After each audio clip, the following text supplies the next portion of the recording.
What's going on, Internet? I'm Christopher Peterson, and you're listening to the Nerd EXP Cinecast. This week, I'm hanging out with Drew.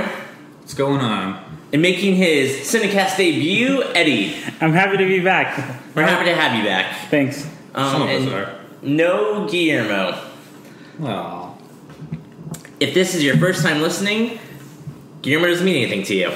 But he will next week, because you're in for a treat.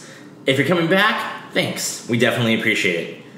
Each week, we gather together to go through the top entertainment headlines in movies and television. The point of all this? To start a conversation and help you level up your screen IQ. Jumping straight into movie news, The Rock. The Rick. The Rick. No inside jokes. According to my iPhone, The Rock corrects to the Rick. Anyway. No inside jokes unless the knowers out there already are on the inside. Then we've it's all just kind experienced it. But anyway, The Rock is officially cast in Big Trouble, Little China remake. The remake no one ever wanted. I guess it's fair. I mean, I don't want to see another Big Trouble in Little China. There's only been one. No, I mean, I don't want to see another remake. Like, what? Hollywood. I saw at least 3 of my friends on Facebook post, please no, don't make this movie.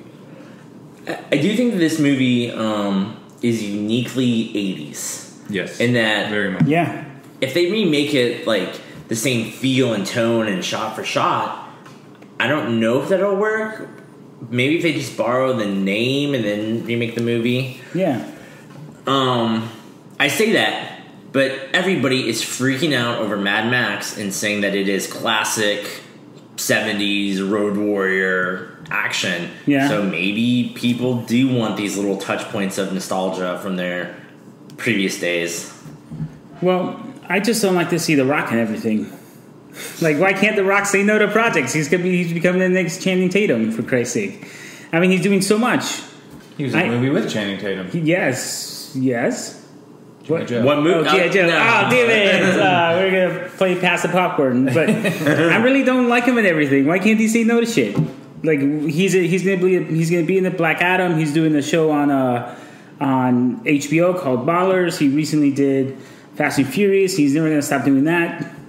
Like, take a break, Dwayne. It's okay. Interesting tidbit I learned at our little dinner trivia last night. Furious 7 is now the fourth highest grossing movie of all time. No. Worldwide. Yes. I was like, holy crap. What's number one? Are you serious? What's number one? Avatar, right? Yeah. Number one. What's Thank number you. 2? By far, Avatar is number Are one. you still serious? I don't know who. Avengers. No. No.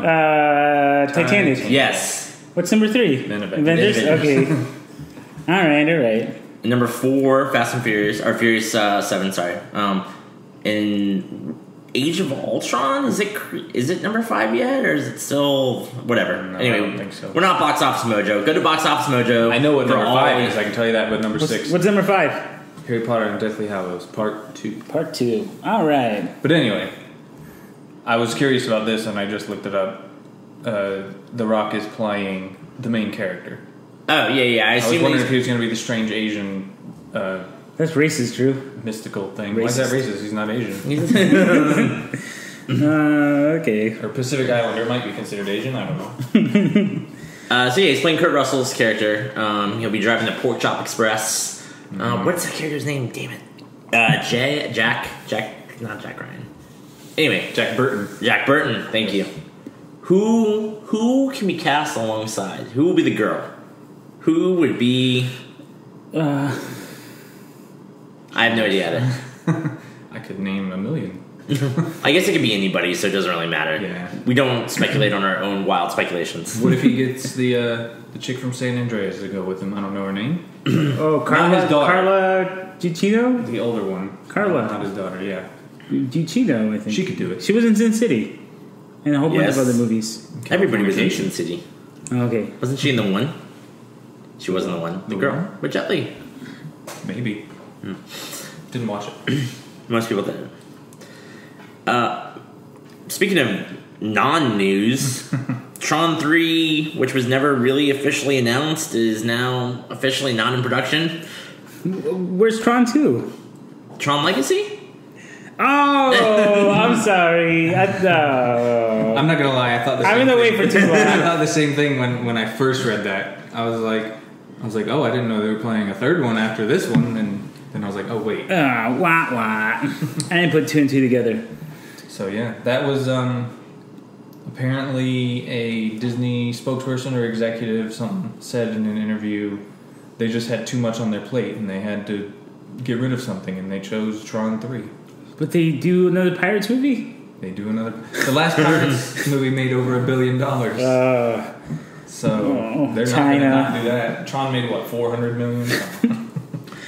I mean, I don't know. I think kind of going back to the Big Trouble in Little China, Tron is a cult movie for its time, for its era, for its tone of that decade. Tron Legacy was weird and unnecessary, and I don't know.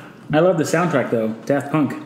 They were in the movie. Yes, they were in the movie too, but that was really cool. That's the only thing I really liked about the movie was just the soundtrack. One of the greatest movie trailers of all time, by the way. Better than Speed Racer? No. Okay. I said one. Okay. Greatest. We did a whole podcast on great movie trailers. Yes. We don't need to be a rerun of ourselves. This episode turns into a mismatch, like a flashback episode, like on TV. Like all we do is bring up conversations that we've already had. Oh. Something interesting about Tron Legacy, Jeff Bridges and Bruce Boxleitner, I think was his name, who played Tron. Yeah. Those two were... Like, they broke the record for the longest amount of time between two movies portraying the same character. But that record is now about to be broken by Harrison Ford, Mark Hamill, and Carrie Fisher. Jeff Bridges did not play the same character in Tron Legacy. Yeah, he did. Well, it was the same name, but that was nowhere near the same character. Not the same personality, not the same speed pattern. What about the flashbacks? Not the same... The flashbacks he was playing himself. That was digital him. He was playing... In Tron Legacy, he was playing... Still acting it, though. In Tron Legacy, he was playing the dude. Oh. Yeah, he's going to touch the sky. I don't want to go there. Gotta knock on the sky, dude. Yeah. Oh, man. Messing up my Zen thing. Yeah.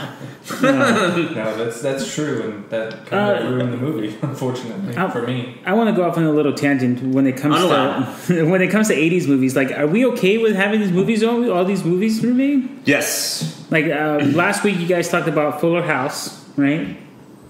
Point Break. Why? Point Break.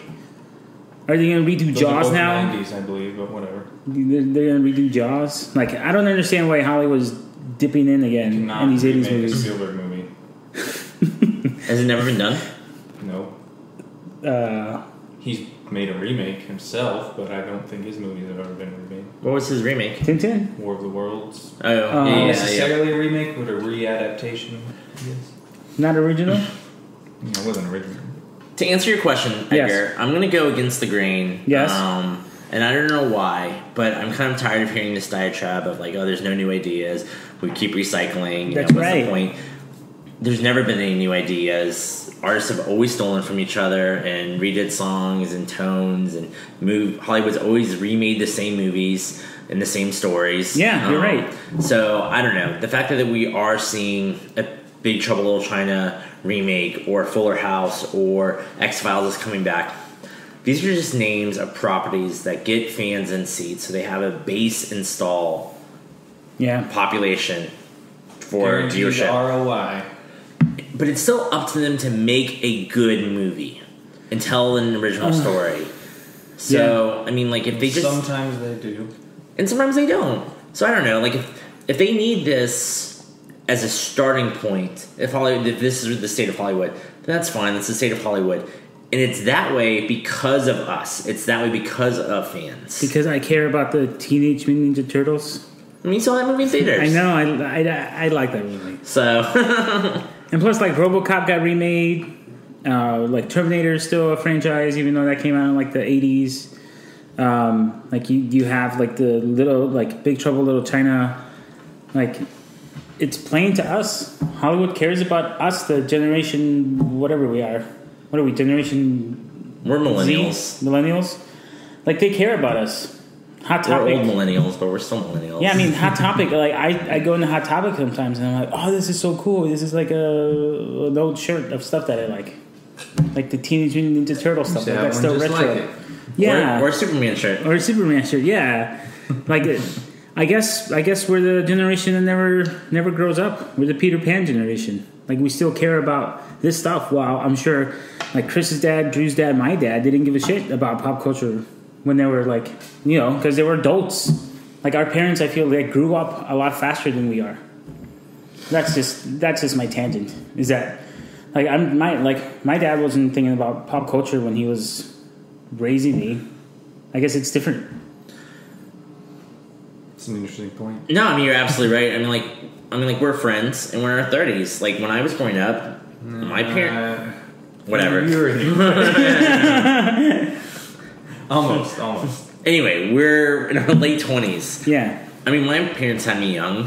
When they were in their late 20s, they didn't have any friends. Like, it was work, kid. And, yeah. I mean, like, Edgar, you have a kid. So, I mean, like, I don't know. I think that we are programmed more for life balance and doing different tasks than the generation that came before us. Yeah. Because we saw them work so hard and kind of lose those touch points. And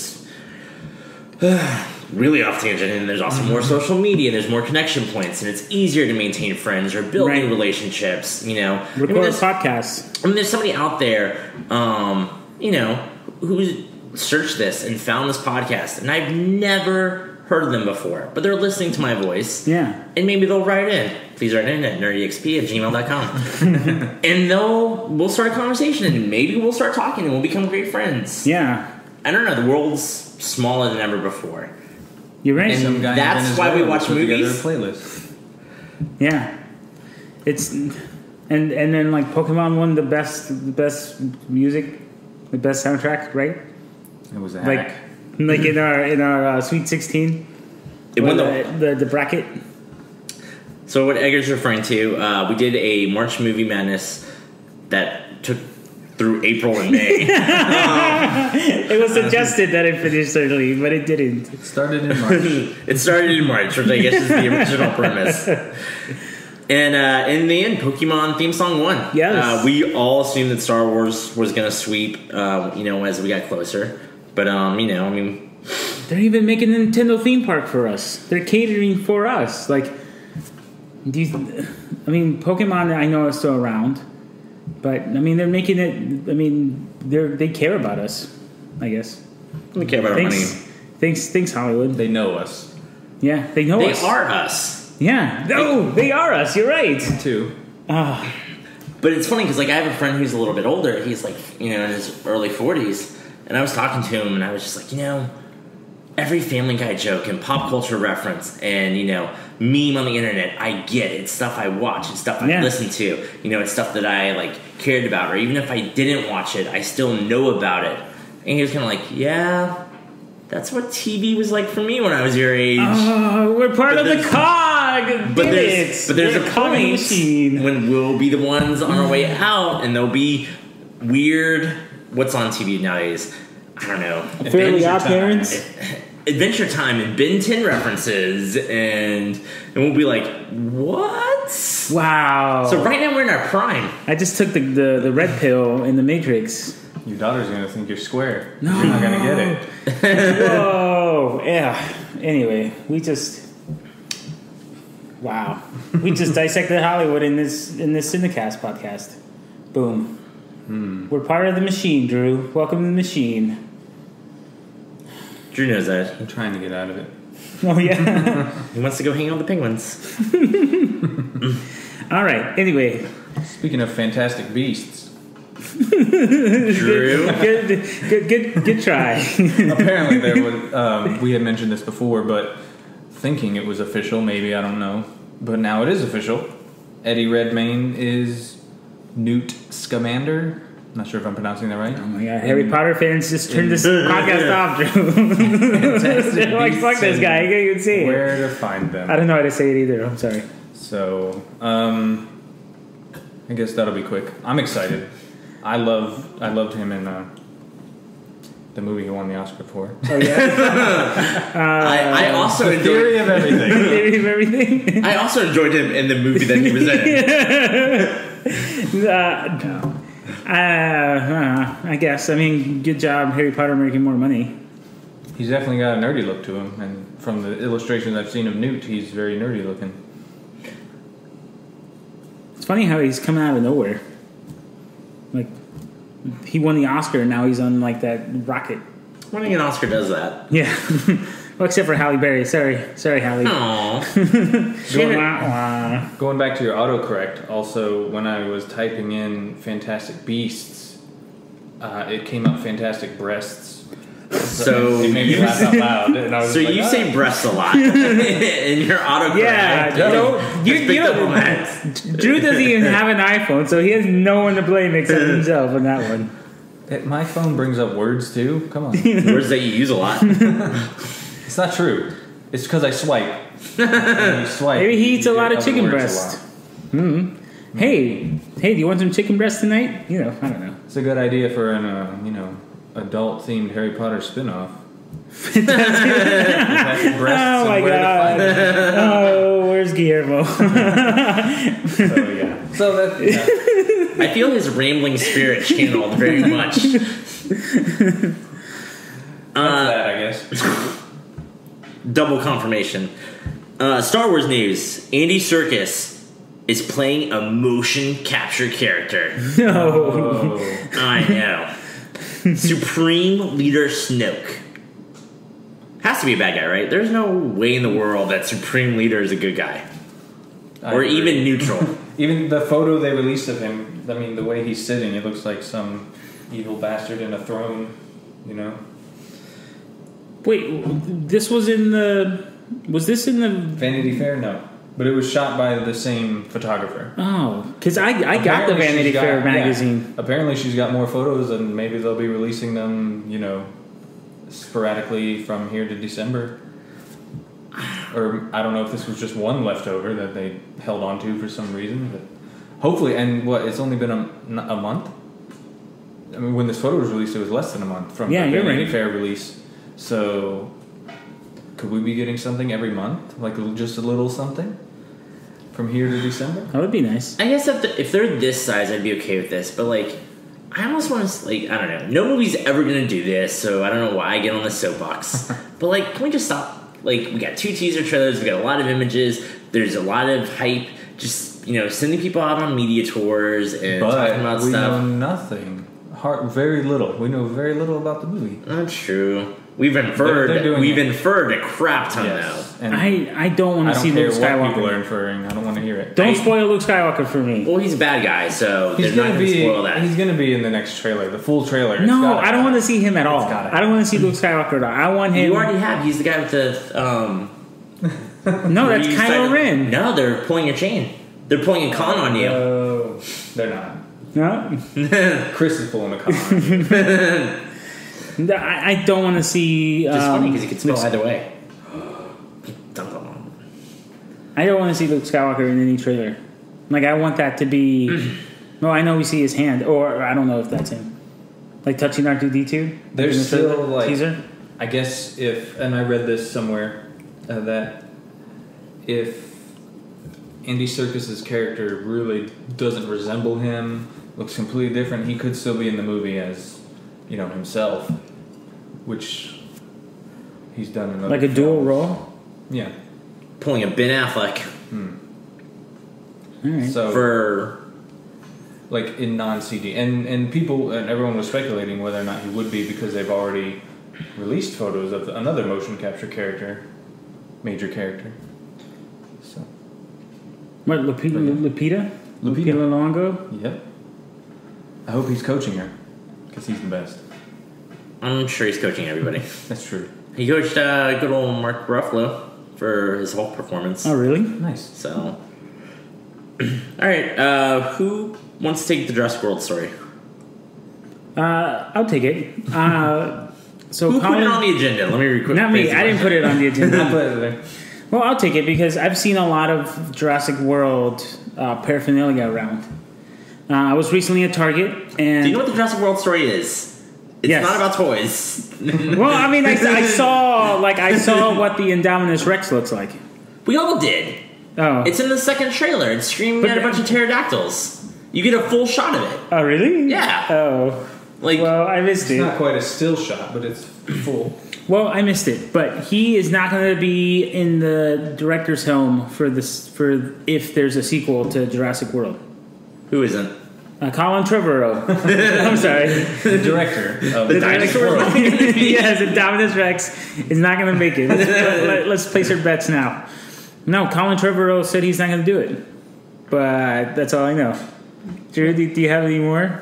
Starting the rumor mill, like he hated it, he thinks it sucks, or Oh, really? he had a terrible time, maybe too much pressure, too much.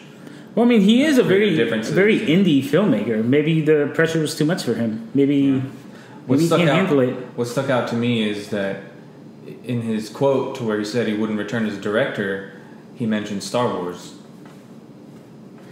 Now I'm pulling a Guillermo here, speculating maybe he's going to direct a Star Wars movie instead. Well, this was what he said, just so that our knowers know. His reply was, Jurassic Park is like Star Wars. Different directors can give a different taste to every movie. Trevorrow told the site, I would be involved in some way, but not as director. I'm almost like fed up with these Joss. Like I like these directors and they do good work and they do high quality work and maybe it's me not understanding or me like painting with too broad of a brush. But if you work, especially Joss Whedon, if you work on Avengers and Avengers 2, which is owned by Disney, and you go, I'm done telling other people's stories. I'm going to tell my own stories. And Joss tells great stories and he's extremely talented. Yeah. And he has every right in the world to do that. But then on a later interview, he goes, but I would be willing to do Star Wars. or this guy, like me, like, oh, Jurassic World, I don't like how it's made. You know, it's too studio heavy. You know, I don't have enough control. Yeah. But I'd be willing to do Star Wars. I guarantee you, filming Star Wars is probably a lot like filming Jurassic World.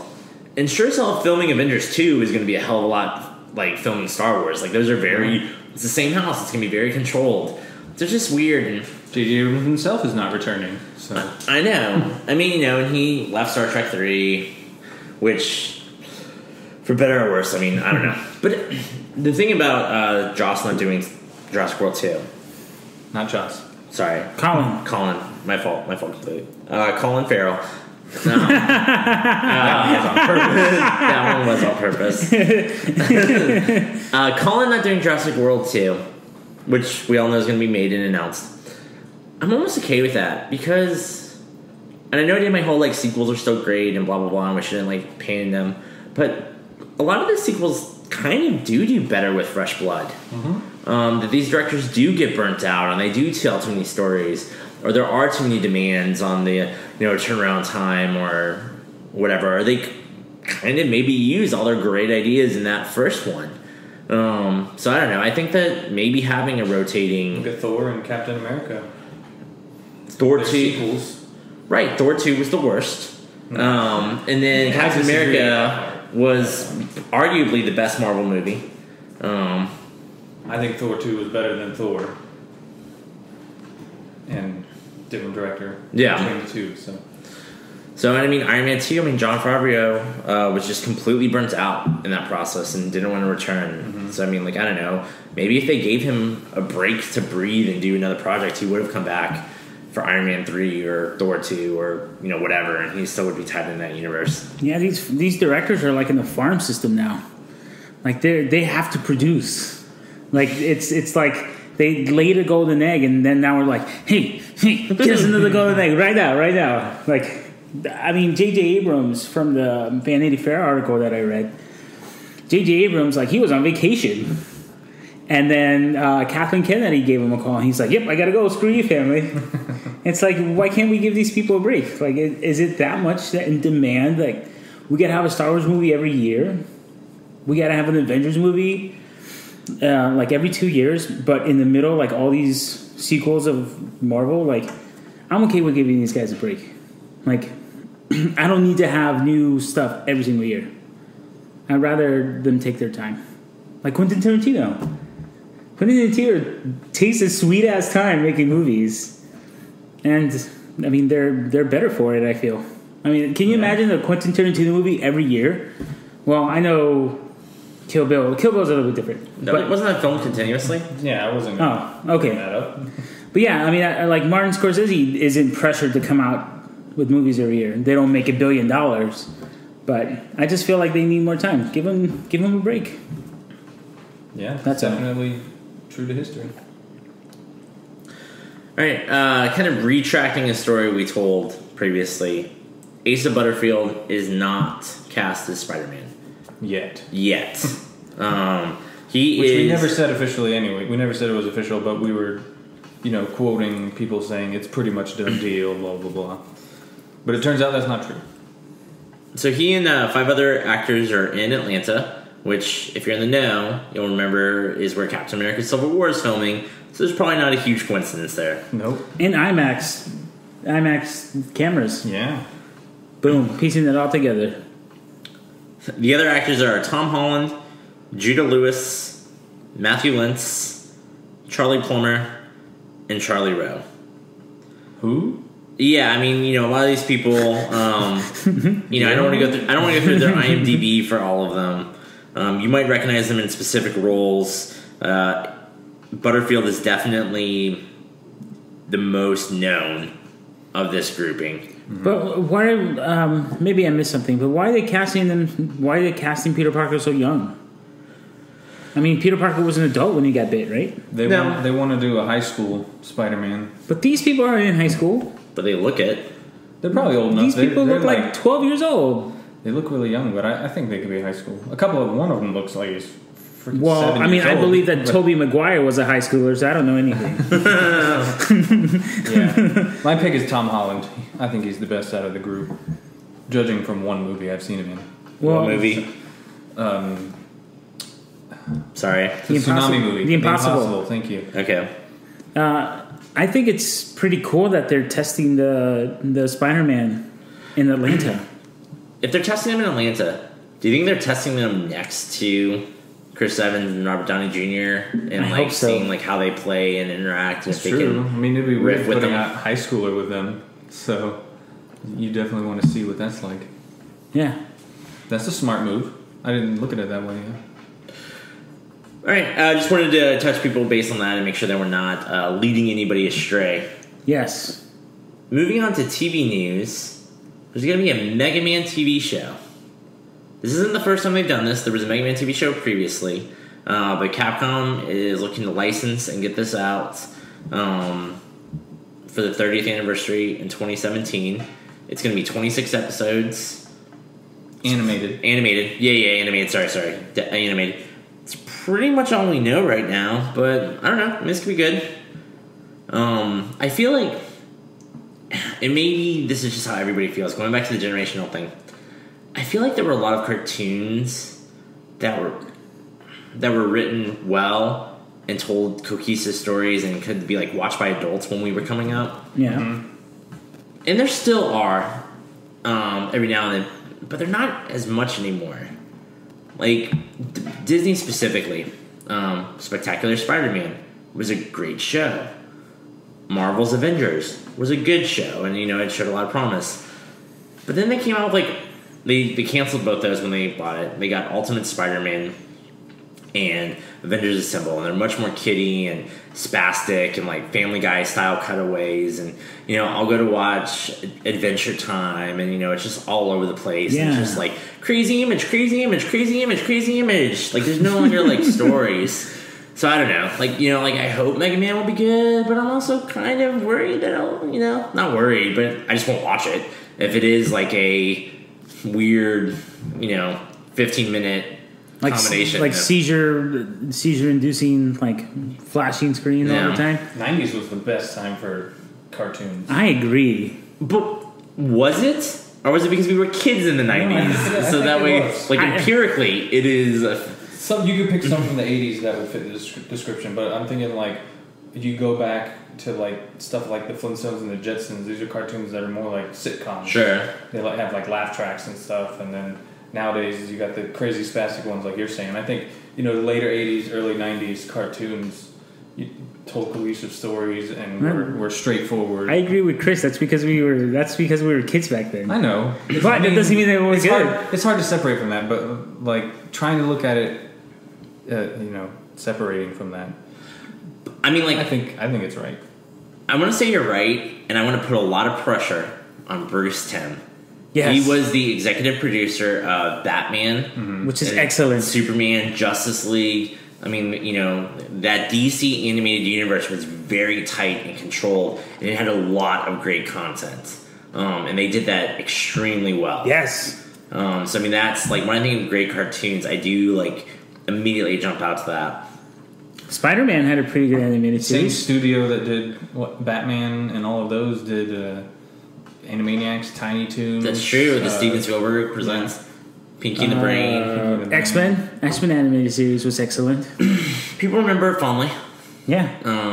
So it got into the really weird comic book stuff, but yes, it did. But I enjoyed it and still do today. Like Days of Future Past. I wouldn't have known because I didn't read comics as a kid. I would have known. I would never know about Days of Future Past. Third Days of Future Past 2-story arc where Wolverine and Storm are married and go back in time was really weird. But hey, that's the game. So I don't know. Maybe it is. Maybe it is kind of an empirical fact. Because I mean, like, I don't know. Like, I watch anime, and I'll try and watch cartoons every now and then. And I don't know. I should can't. add a little caveat. American cartoons. Yeah, anime's great. Were the best. Like, I don't know. Like, anime still comes up with amazing products, and like I would ramble on, but it would just be a Chris segment every week. So we just focus. Some of keep it it has on too much American. of a cultural divide for me, but the good ones are really good. So I don't know. I mean, I guess I just hope that this. I don't know why, but I'm like, I hope this Mega Man signals maybe like return, but it won't. I'll just be hopefully a good cartoon with good animation. Moving on to Netflix, which we might as well have our own Netflix segment at this point. Like how many news stories they have coming out. Yeah. Grazer, one of the executive producers on Arrested Development, was on Adam Carolla's podcast and said, yeah, I'm going to do it again. I'm talking to Fox. I'm talking to Netflix. Yes. We're going to have more episodes filming. And there's going to be... That's so good. We're going to get a copyright infringement. No. That was so good. That was such a good impression. I love that show so much. I couldn't watch season 4. I still haven't rewatched season 4. But you watched it all the way through. Yes. I finished it too. So that's what season 5 is going to be, that quality. I hope not. You don't know that. I hope not. Well, I'm excited for it still. Yes. I mean, maybe they learned some lessons. yes. You can only hope. I love Arrested Development so much. I liked season 4. Didn't love it. I've only seen it I once. enjoyed it. Yeah, I mean, most people only watch a show once. That's not a strange thing. How many times For have you Arrested seen Development, season it's 1? strange. but Arrested Development, like 7-8 times. That's great. Like 7-8 times I watched per it season. 3, and I think that's a lot. I mean, I only saw a couple episodes of season 4, so Yes. you can tell me if it gets better. But like those first couple episodes, it lost a lot without the ensemble cast. Yes. Like focusing on one character per episode and not having them interact with each other or whatever. It just, I don't know. Those were the lost best the parts. feeling of the heart of that show. Those were the best parts of Arrested Development. Yeah, it was an interesting interesting approach. Just don't do it again. Yeah, hopefully everyone can get together. I mean, what the hell are they doing now? Nothing. Where Arnett is not working on anything. Jason Bateman is doing... He's doing every movie. Yeah. I bet you Jason He's Bateman's directing now. Jason He's Bateman's going to be in Big Trouble in Little China with The Rock. Jason Bateman does more movies than Yes, The Rock he does. Yes, he Bateman does. will be the crazy agent. Yeah. And then Michael Cera isn't doing anything. Poor Michael Cera. David Cross? I don't know what he's up to. He's doing Portia de Rossi? Arrested Development, that's what they're up to. David Cross is doing Return to Mr. Show. Oh, with Arnett. Oh, no, that's another show. That's the Unfortunate whatever, Todd, whatever. I don't know. I don't know the name of that whole show. With Bob Odenkirk. No, Better Call Saul. Yes. Bob Odenkirk. We know what he's up to. Moving on, I guess staying Netflix. So people are freaking out on this. I haven't seen the ads. There's a story running that says Netflix is starting to have ads in front of their shows.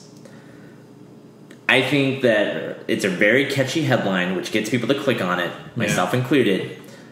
The ads are promos for Netflix's own shows. They appear before or after. They're doing it in test markets. This is not Hulu ads, which are commercials, like in between the shows, constantly. And they're getting longer.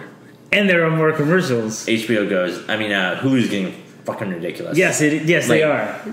So bad. I tweeted at Hulu because I was so upset. I was like, I pay you guys a monthly subscription. You still give me a crap ton of ads. So many. And they were like, hey, that's how we're able to give you high quality programming. It's from advertisers. We appreciate your feedback. Thanks, spam bot. I know. You should have canceled your subscription right there. I should, but I don't have cable. And I think The Flash is like one of my new favorite shows. So I really want to watch it week to week. You're going to have to find a friend in China, man. Just touring that thing. Because I waited to watch Arrow. And I got so many spoilers. Like, you can't... Oh, yeah? The internet and news sites especially have no remorse for people who wait for a season. Yeah. Like, if you want to surf the web and, like, check entertainment news... There's no program that works. There's some programs that say they do, but I don't trust them. To say, like, I don't want to see any articles about X, Y, and Z. Yeah. It just doesn't happen yet. Well, So no, I have to keep Hulu. I have to watch it week to week. So that way I can stay informed and reduce my chances of spoilers from a year to one day. HBO does this. Like, they advertise their shows. Yeah. Do you fast forward through them? No, I like watching them.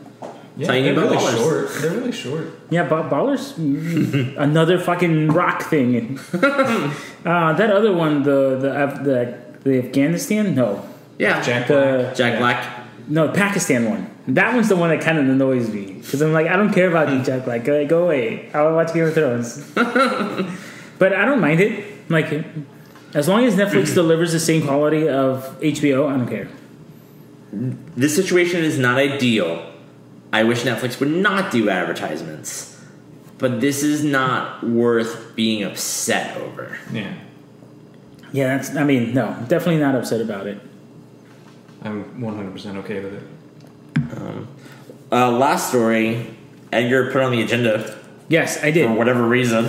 Well, it's because it's related. Past agenda. It's related to everything. So it's related to everything. So E.L. James is the author of the 50 Shades of Grey trilogy. Even though the movie was I don't know, it was lukewarm with the readers. But E.L. James is gonna go back to the well, and she's gonna publish another Shade of Grey in June. So it's coming up. It takes place. I haven't written disclaimer. I have read none of these books. None of that. I don't care. But you care enough to talk about them. But I mean, it's important for the female knowers. So that's sexist. So she's gonna come out with another book. I'm sure it's gonna become a movie, and that's all. That's all I wanted to bring it up. The sequel. Yes, but not with the original director, who is married to Aaron Taylor Johnson. Aaron Taylor Johnson? That's a man. yeah. The Quicksilver, is that his name? Yeah. Yeah, like the good Quicksilver. Yes, the good. Shut up.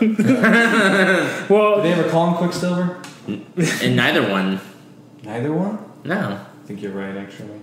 Well, and so it's just like Harper Lee coming out with a new book. Like that Harper Lee book is bullshit. The Set Your Watchman. No, Set Your Watchman. Yes, Set Your Watchman. I mean, like I don't know the full story, but from my interpretation online, Harper Lee wrote a book before To Kill a Mockingbird. Yes, a long time ago. A long time ago. Yes. Buried it. Never published it. Never wanted it published. And then basically, like, she got really old, and from some of her friends say she got less coherent, and the publisher eventually convinced her to publish it. So, I mean, like, if she intended to publish this, she would have published this a long time ago. Yeah. Or quite frankly, when she died, her estate would have published it for the money. But I don't know. Like, I don't think that Harper Lee wanted this book to be published. So I don't know. That's my mini tangent on that situation from a few months ago. I agree. It is pretty shisty, like, because it's her intellectual property, like it's her IP. But I mean, she has to hand it over sometime.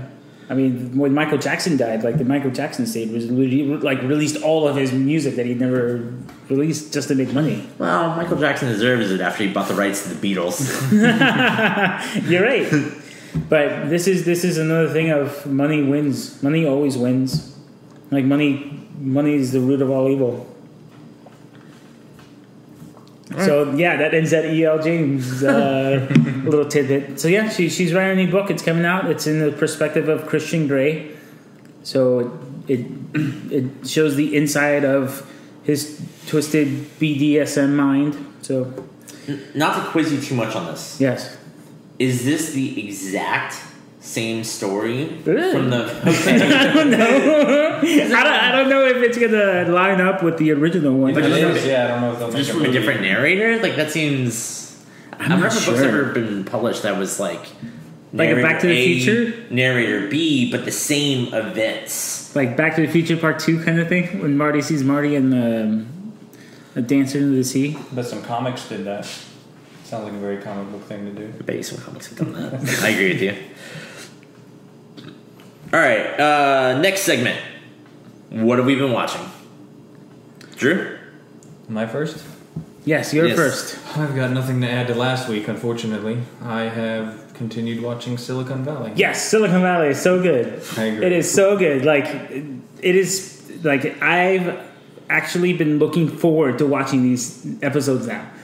At the beginning, it was just like, it's before Veep, whatever, I'll watch it. But now it's so good. Like, it's getting so good. Like, every episode is so perfect within itself. Yes. I hope it wins something this year.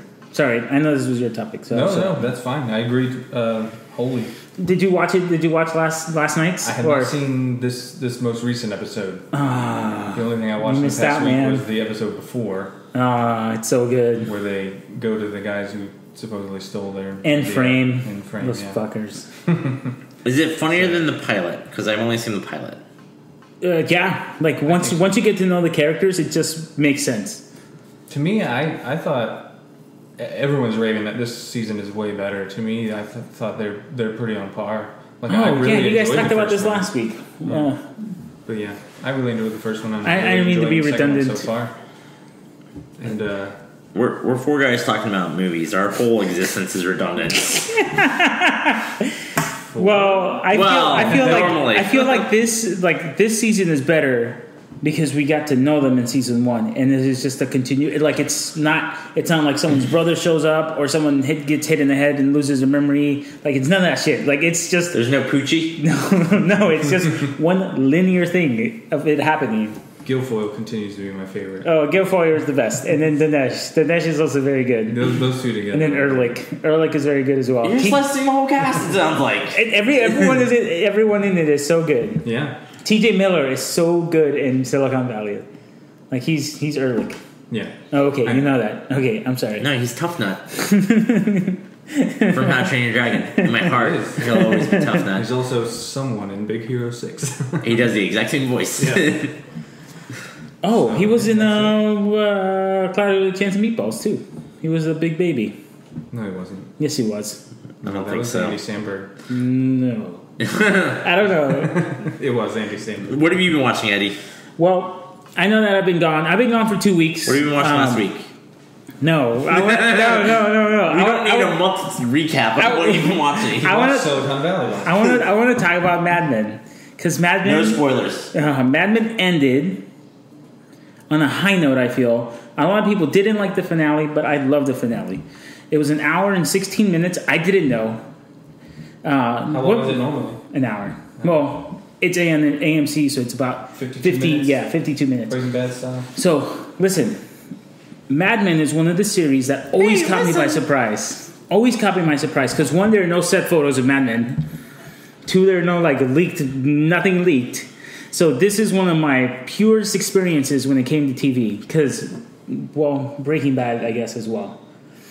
But this one, I mean, Mad Men has been such a cornerstone of bringing it back to serious adult dramas. Like Mad Men won so many Emmys. John Hamm is finally going to win his Emmy for best actor. Yes, this series was so great. Unfortunately, it was divided into 2 parts. Right, for God knows why, and they made me wait a year between part 1 and part 2. But part 2 picked up in the 70s. I know it's not a spoiler. Yeah, like they picked up in the 70s, and it was so great. Like watching Don Draper character, like mature. And then my favorite character is Peggy Olsen. I know I've said that before. Like she's a little butterfly now. She was in a little cocoon trying to break out, similar to the raptor in the Jurassic Park egg. Like she was just trying to get out of that egg, right? And she finally got out, and her character is so cool now. So that's what I've been watching. It's Mad Men. She turned into a man? No! Don't be silly. Life finds a way, man. She started as a secretary and then just had so many bumps in the road. But she finally did it. She finally did what she wanted to do. I'm so happy for her. She slept with Don Draper. No, she did not. But the only woman on the show not to. Yes, that is true. But man, I'm gonna miss Mad Men now that it's over. I'd recommend it to you guys. It's slow. It doesn't have any action in it, but it's a character drama. Similar. I mean, it's like a stripped down version of Breaking Bad, because Breaking Bad had action in it at least. So, and then that's all. That's how I've been watching. Like I've been watching like Silicon Valley and Veep. And Game of Thrones, obviously, Game of Thrones last Sunday was excellent. I've heard a lot of talk about it. Yes. What have you heard? I mean, just people are talking about it. Don't pay attention to that. Someone says Game of Thrones, I tune out. Oh, but last week was so good. So that's what I've been watching. Just a lot of HBO. And I miss Mad Men. That's all. Yeah, I watched HBO, more specifically Game of Thrones. Everybody, the talk I've heard is, at this point, books went left, show went right. And like some people are like, I don't know how they are going to ever reconnect. The producers of Game of Thrones have said that George Martin has told them how it ends and that they plan to get to that ending, but they've admitted that they will go a different path. Recently, Martin said that he hopes to have the 6th book out before the 6th season. Yeah. Which I think the 6th season's the 5th book.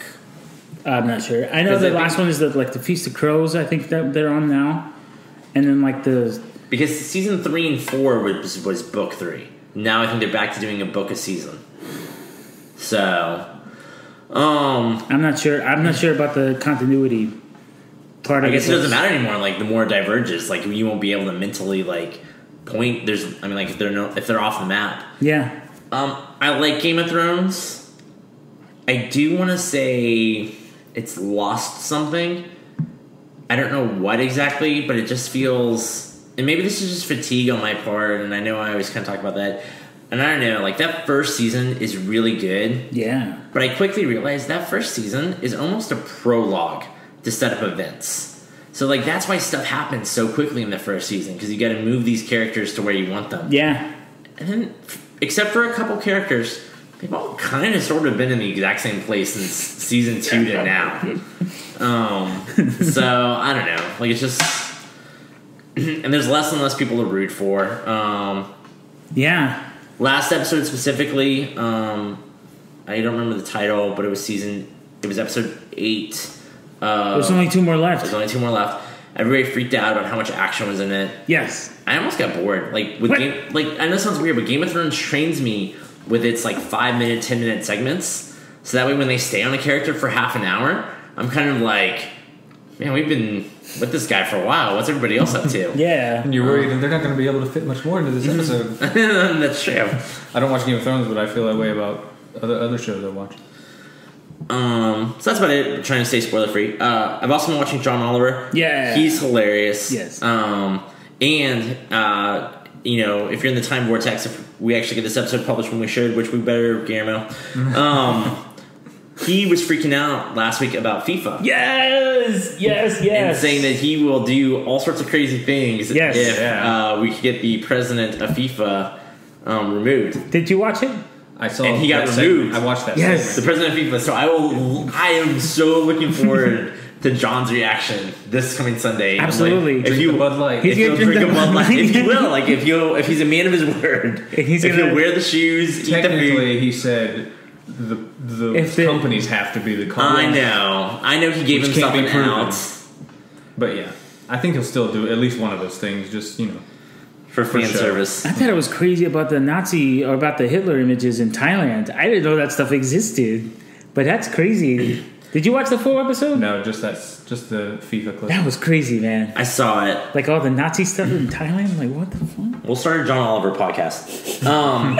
Speaking of Nazis, I haven't watched it, so I can't endorse it. But people are talking about this. Yes. Kung Fury. It's a 30-minute... Oh my God. I didn't watch it, but I know what I don't know what it is. I don't know what it is. It's a 30-minute fan film that is on YouTube. It's free. It is... I can't remember the exact plot, but it's something along the lines of Hitler dies and blows up the internet. What? And a kid has to put it back together. So there's dinosaurs and time travel and what? Nazis, and it's stupid on purpose. Like, it is cheesy 80s action, Kung Fu action made today. David Hasselhoff did a video for it. We talked about that previously. So I think that's your homework out there, knowers.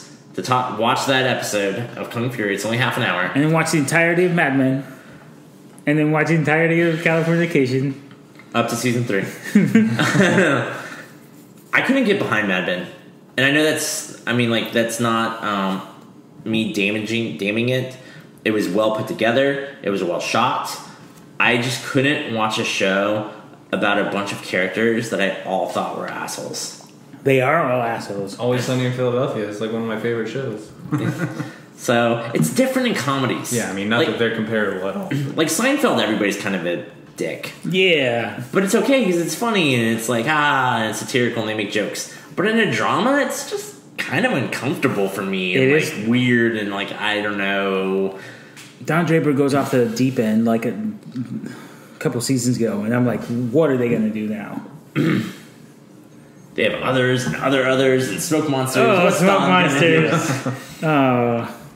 I was going to mention something else that I've been watching. I was on vacation. Like one of the 2 weeks I was out, I was on vacation. And I was watching Maya. And I was watching Plinkett's Red Media review of episode 1. And for all the people out there, Drew introduced me to Red Letter Media and this character named Plinkett who does reviews of Star Wars movies. I don't know how I stumbled upon this. Movies. I don't know how I stumbled upon this, but I started watching it again, and it is so funny because I hadn't seen it in years. And he breaks down how The Phantom Menace was like such a piece of shit movie, and I couldn't agree more with him. And to put to do a thesis statement, he thinks that Qui-Gon Jinn was the Phantom Menace in the whole movie because Qui-Gon Jinn, oh my god, like Qui-Gon Jinn tried to get the ship out from Naboo through the blockade, and then Plinkett was like, "That's the whole point of the blockade was to destroy that one ship coming out of there."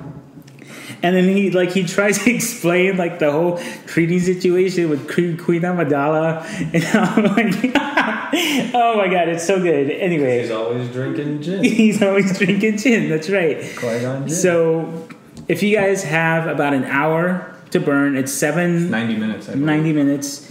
It's Is it 7 the whole parts. movie? No, that's over 2 hours long. It's 7 Once parts. you get to the episode 3 review, it's over 2 hours long. It's 7 parts. They're about 20 minutes each, but it's a good watch for those who hated the midichlorians, right? Because he mentions why does Qui-Gon Jinn even mention midichlorians? They're not even mentioned ever again. They are in episode 3. Yeah. Palpatine tells Anakin that his master was Plagueis, right? Right, that Plagueis was so powerful that he could... He had the midichlorians. Impregnate a woman with midichlorians. And then you're like, oh, Darth Plagueis is kind of sort of your dad then? Maybe Disney will make a movie about that.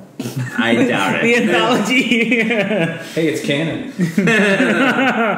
Yeah, but it's just how George Lucas mentioned that the battle droids were butter to the Jedi. Yeah. And at the beginning of the movie...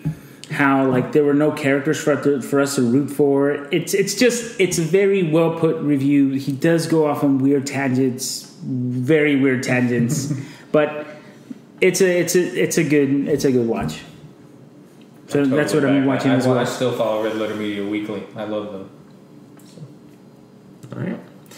Talk of the week. This past weekend, I went to MomoCon in Atlanta, Georgia. Georgia. What the hell happened there? And I forgot how to talk. I go to Massachusetts. Gosh, that came out of nowhere. In Atlanta, Georgia. This was my first convention covering is media. It's actually the first convention I went to, but so I don't have a lot of. You never even been to a smaller one? I went to EXPCon, not related to Nerd EXP. That's where we got our name. No, I'm just kidding. No, I know. Final Fantasy's where we got our name. EXPCon, not good. It's in St. Augustine. If anybody, I went the year I went. It was very disorganized. It's like GAM here in Jacksonville. So I'm sure it has a better presence as it goes on, and I should attend it again in following years because I went in one of their earlier years and it was very disorganized. So that is my only con experience in talking to people and hearing about cons. This might not be fair to say, but like MomoCon was very well organized. Like I showed up, I got my media badge in about 5-10 minutes. My wife went with me; she got her regular badge and a couple minutes as well. We walked to the floor; everything was right on top of each other and easy to get to, and all the rooms had plenty of seating, and not because people weren't there. I mean, they sold 25,000 spots. Yeah.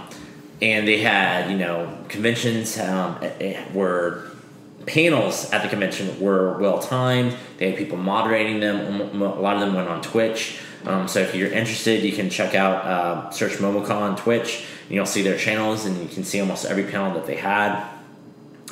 They just did a really good job with treating fans with respect and treating the panelists with respect, and being as part of a media and being a site, they did a really good job with making us feel like we were part of the team and being involved in it. So I mean, I guess that's kind of my one disclaimer. I did get a media pass, so I did not necessarily pay to go to MomoCon, but they didn't pay for my food or anything like that. They just, all that was still on me. But it was still a great trip, great experience. Just some highlights for me personally. I did get a chance to meet Greg Miller. He is a games journalist who did a startup about 5 months ago. He and 3 of his friends left their jobs at IGN and started their own company, which sounds like crazy talk to most people in the world. It's called Kind of Funny, and they're hilarious, and they're doing a great job. The other members are Colin Moriarty, Tim Geddes, and Nick Scarpino, not to just call them his friends. Is that related to Ain't It Cool Moriarty? No. No, not at all. Well, at least not that it's ever been disclosed. Yeah. And it's funny, like going to these conventions, they have a YouTube channel. So that was one of the first panels I went to. And going to a con and seeing somebody, even who you watch on YouTube or you listen to on podcasts, there's that energy in the room. It's like watching a movie in theaters versus watching it by yourself. With an excited crowd. Right, with an excited crowd. You just laugh more, and like there's more energy, and like other people are excited, so you get excited, and even if you're not like necessarily talking to the guy next to you, like you can feel it in the room. And I know that sounds cheesy, but it's kind of true. It is true. Did you end up going to any panels that didn't have a large attendance? That maybe were a little awkward. No. I went to mostly large panels. They did have a good smattering of panels that were. I think they had about 10 panels running every hour. Every hour and a half, they'd have a panel that would run for an hour. I did mostly stick to panels with voice actors and creators in video games, anime, and regular cartoons. I did not go to. They did have some fan panels and stuff like that, but I didn't attend any of those. Yeah, those are the weird ones. Yeah, some of them, I saw them and I looked at the descriptions, and they sound like a good conversation to have, and I'm glad that they're there for the fans and people who want to be involved in it. But it felt like if we would do a panel. Oh, really? Kind of. Yeah, like just from professional level. Yes, perfectly professional. And that's not fair because I didn't actually attend any of their panels, so I shouldn't actually say that because I didn't actually go. But reading the description, it felt, it was kind of like, oh, fans talk about this. And it's kind of like, well, if I have a chance to go hear Keith David talk about his role in Arbiter, and Steve Downes talk about their role in Master Chief from Halo, that's something I've never had a chance to experience before live. I've talked about my favorite Doctor Who character live. It's David Tennant, the 10th Doctor. So I went to that. And one consistent plot thread, and you guys can ask me a couple questions, throughout it all, was voice actors constantly were saying it's acting. And I could see that. And, they went through and they would tell anecdotes. And one thing that was said, I believe Crispin Freeman said this, and it really resonated. It was, and I apologize if that's not exactly what he said, but said, voice acting is about acting. The microphone doesn't lie. If you can't be a celebrity, you can't be pretty. You have to be good. And I don't know, and that came true. And I feel like a lot of the panels they had were good at their craft and definitely showed. Yeah, I could voice acting. Seth MacFarlane has to do so many voices on Family Guy, and he has to if it's just doing Brian, he has to change on the fly. That's amazing to me. Or the guy who does the Batman voice. What's his name? Tim? No, that's not his name. What's the guy that does the Batman voice? Kevin Conroy. Kevin Conroy, yeah. I don't know why you're looking at me. I was debating how long I was going to let you squirm. Paul is very upset with you right now. Oh, Paul. He would be. All right. I can only imagine. They don't just talk. When they... Yeah, they have to, When they switch voices, you see it in their whole body and how they position themselves and how they move and, everything that comes together. So it's not just, sitting in front of a microphone talking. Character actors. That's podcasting. But yeah, they're character acting. Which is always more praised. It's funny, it's more praised by actors. Yeah, you don't win tough. awards for character acting. Most of the time. It would be tough. Imagine, if we were reading a script of something, and then you and I were talking, but we have no idea what the animation is going to look like. We have no idea what anything else is going to look like. So that's crazy.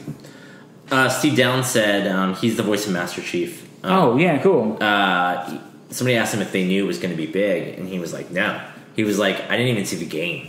When I recorded it, they gave me a character sheet description, and it said, he's big, he's in a suit of armor, he's badass. Nice. And that's all he had to go off of to create the voice of Master Chief. Big and badass?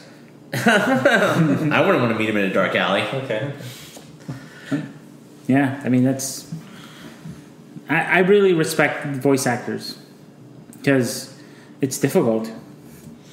I'm doing this, and I understand the pressures of voice, how to, I understand. I lost my train of thought there, but I understand how difficult it must be to get in character and record with just your voice, because actors can make up with it with their bodies, with body language. But I guess body language does sometimes translate into the mic.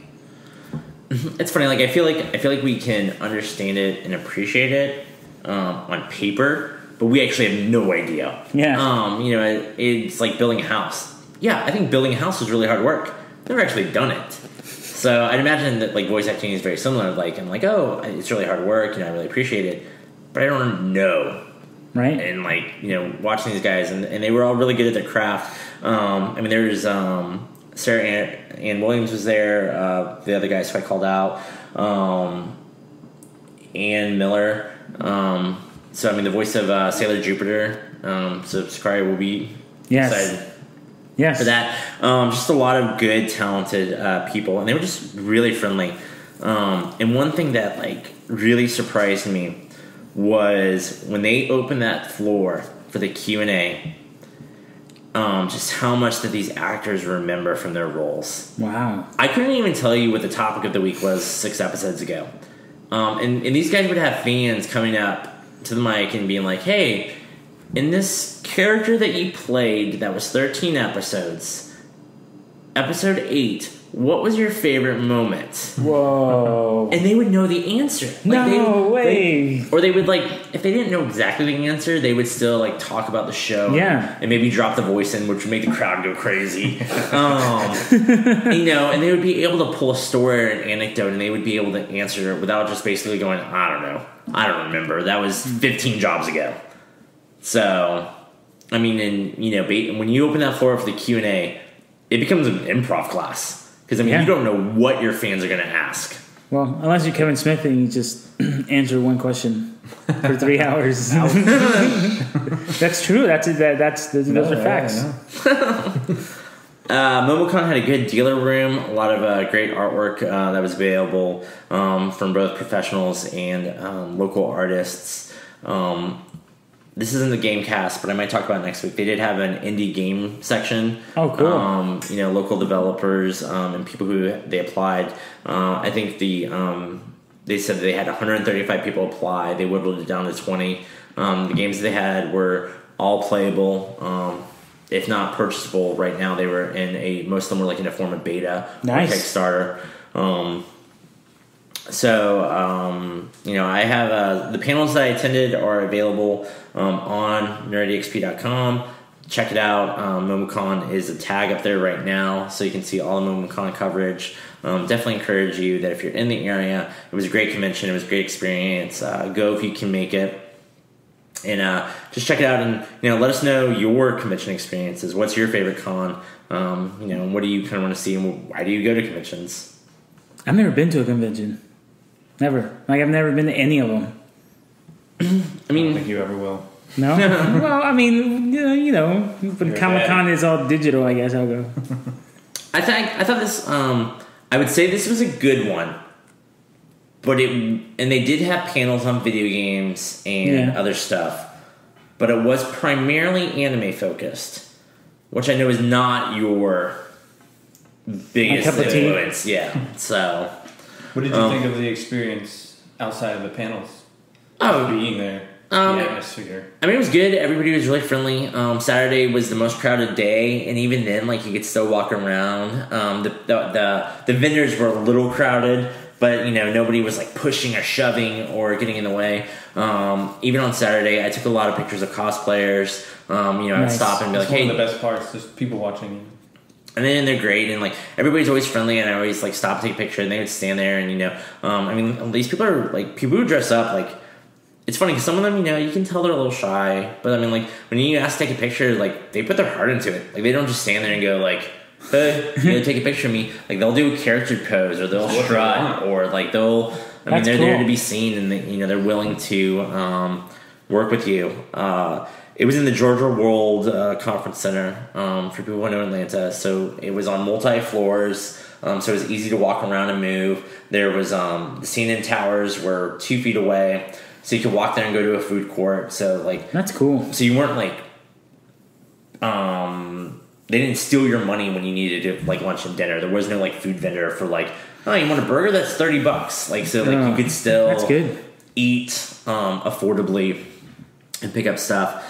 And it felt like a good energy. There was a lot of chatter. Yeah, because it's like-minded individuals.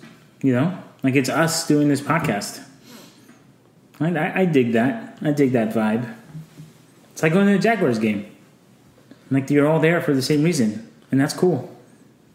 I guess that's a convention I've been to, the Jaguars game. There's a lot of people. Yeah, a lot of cosplayers in their jerseys. You're onto something. Face paint.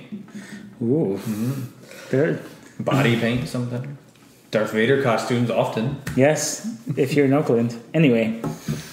I mean, it's great. I'm glad that it's there for fans. I'm glad that we're coming up in the time that we do. Because, I mean, there was nothing like this before when we were kids. Nerd is the new cool. Like, yeah, you're right. The internet came out. We're not alone. There's a voice. And that voice is Nerd EXP Cinecast. There's a voice for our generation, and we all talk to each other, and we all like the same things. Yeah. Or even if we don't, we still are so respectful and like willing to try new things out, and you know, not be so deprecating. I mean, you know, Revenge of the Nerds was like a weird comedy when our parents were growing up. But that's because they did pick on nerds. But I mean, like, Hollywood and video games and comics and everything. These are the stuff people talk about, like entertainment. We have so little to do that all we do is talk about entertainment all the time. Yeah. And it's great. And now we're on top. I think that was a good bookend to the beginning part of our discussion, our Cinecast, about how, like, it's all geared towards us now. I wrote an essay in high school similar to that, and I didn't turn it in because I liked it so much. I got a 0. What'd you write it on? It was like... No. Did you not write it on a computer? Was it No, it was handwritten in class. Like, she handed out the rubric. We had to write an essay. Would she not give it back? Yeah, well, my essay had nothing to do with the prompt. Oh, true. You would have gotten a 0 anyway. And then the best part, this is totally off topic, but this is the epilogue. I love telling this story. The rules were when you were done, you would staple your essay to the rubric and turn it in. And I was like, I like my essay, I'm going to keep it. So I just put a staple in the rubric and turned it in without a paper attached. You tricked her. She loved me, though. She loved me. I passed. Yeah, but you still got a 0. I passed. I graduated high school, so it doesn't matter. Yeah, I had fun in that class. That's good. Well, I had fun with you guys this week, and I hope you out there had fun with us. If you want to hear more from us, which I hope you do, you can follow us on Twitter. I'm Chris Peterson, and I'm at NerdEXP. I'm at EDGARALVRZ. So Edgar Alvarez. Can you just change that to something you can just say? But I did change it. This is the second time. This is the second time I've changed it. I'm not an active Twitter. I don't actively tweet. I just love to find the funniest retweets of like basketball games. I mean, this isn't a pop quiz. You know this is going to come every week. And then, Drew, what about you? Where can the knowers gain insight on what Drew is? My address is... just kidding. What? My Twitter handle is... Yes. World is square backwards. You forgot to put at in front of it. A route, see the little route? At. So, sorry. Yes, with an at the beginning. And this isn't the only podcast Drew and I do, not together, but separately. I also do NerdEXP Gamecast that posts on Thursdays, and then Drew does another podcast, Straight Chilling Podcast. Can be found on Podomatic or iTunes. And there's also a Facebook page. Ooh! Don't ask me the URL. I won't. Just search Straight Chilling on Facebook. Yeah, we're on iTunes as well and YouTube, so there are plenty of ways for you guys to. Man, Straight Chilling hasn't made it to YouTube yet. If they're listening to this, they know we're on iTunes or YouTube. Well, I mean, I didn't know we were on YouTube. Maybe they only know about one. How do you not know? What have I been doing? No, I mean, I've been listening to it through iTunes, but I couldn't find an episode. So I went back on YouTube, and I'm like, whoa, there's a whole page here. So the iTunes catalog is a rolling catalog. If you do want to listen to a past episode, check us out on YouTube. If you really want to listen to it on the go, email us at nerdexp@gmail.com, and we'll hook you up with the audio recording until 5,000 people email us for the audio recording, then we'll have to reevaluate that. Yes. Thank you, Drew. Thank you, Chris. Thank you, Edgar. You're welcome. It's a pleasure to be here. I hope you come back for 2 weeks in a row. Me too.